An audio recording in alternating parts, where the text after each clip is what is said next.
Naitwa Mhandisi Nicholas Msheri, mhandisi wa mapato wa mkoa wa Kinondoni Kaskazini maarufu mkoa wa Mikocheni. Mimi na wenzangu tupo kwenye zoezi la East Zone la ukaguzi wa miundombinu ya shirika na kubaini wale wote ambao wanachapusha miundombinu ya shirika. Kwa leo tuko hapa Mikocheni.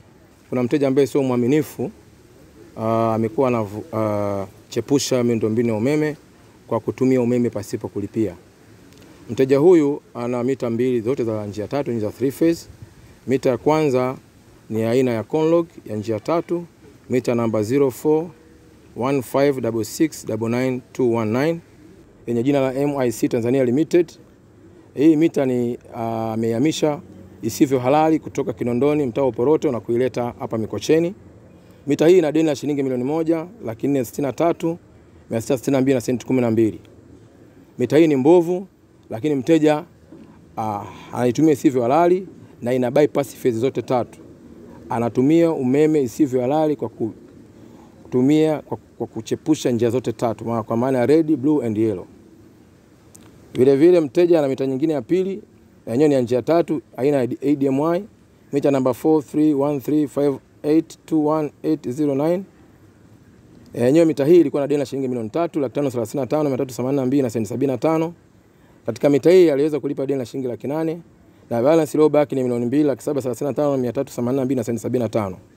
Ameachana na hilo deni, amechepusha umeme, anatumia umeme pasipo kulipia. Kwa hiyo ameliingizia shirika hasara kubwa pamoja na serikali kwa ujumla kwa kulihujumu shirika.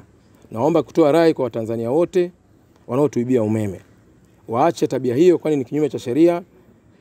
Na wengi wamekamatwa na tunaendelea kuwakamata na watafikishwa kwenye vyombo vya dola kwa hatua zaidi za kisheria. Hapa tutasitisha umeme kama sheria inavyotaka. Sheria namba kifungu cha 28(1) cha Electricity Act Cap 139, sheria namba 10 mwaka 2008, tutamsitishia huduma mteja.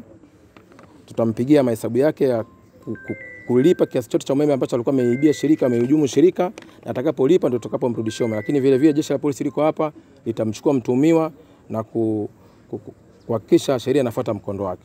Kwa majina naitwa Furaha William Munisi, ni afisa usalama wa TANESCO mkoa wa Kinondoni Kusini. Tuko katika operation ya kanda ya Mashariki, lakini ni operation ambayo inafanyika nchi nzima kwa ajili ya kubaini watu ambao wanaibia shirika pamoja na kuhujumu miundombinu ya shirika.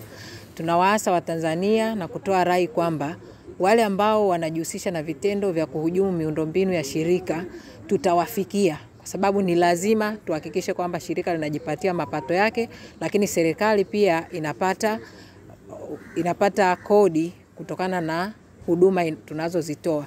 Kwa hiyo niwaombe sana wale ambao wanajua kwamba wamechepusha umeme au wameharibu miundombinu ya shirika kwa namna moja au nyingine, aidha wajisalimishe ili sisi tuweze kuwafikia kabla sisi hatujafika kwa hatua nyingine za kisheria. Tuko pamoja na vyombo vingine vya ulinzi na usalama kwa ajili ya kuhakikisha kwamba wale wote watakaokamatwa wanachukuliwa hatua stahiki za kisheria. Hatutamwacha hata mmoja, tutawafikia wote na watahukumiwa kulingana na makosa watakayopatikana nayo.